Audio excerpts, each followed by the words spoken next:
We read today from the last part of chapter 17, known as the priestly prayer of Jesus, which was divided into three parts. In the first part, Jesus thanks the Father for all that the Father has accomplished through Jesus.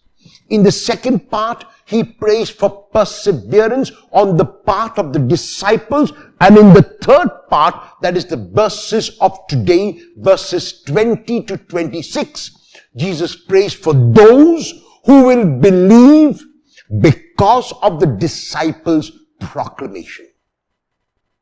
In this group, we can count ourselves.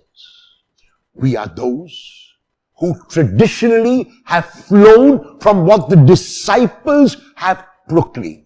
Through the centuries, a variety of disciples have kept proclaiming the kingdom of God which Jesus inaugurated. Throughout these centuries, faithful disciples have continued to fight for justice, to fight for truth, and to communicate God's merciful and unconditional love.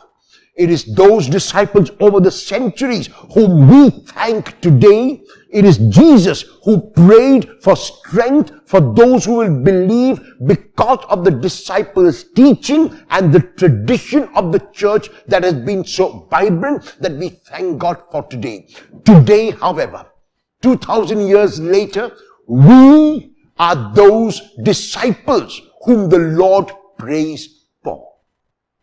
We are those who will communicate to others who Jesus was, but who Jesus continues to be.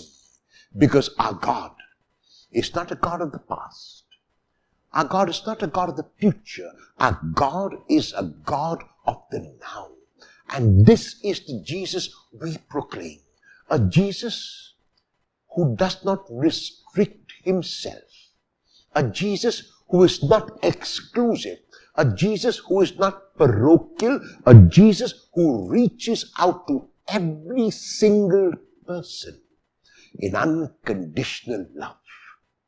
We are those disciples today who will keep furthering the kingdom of God, who will keep fighting for justice and for truth and reaching out in love. Will you, as a disciple of Jesus, for whom he keeps praying, continue to persevere in love?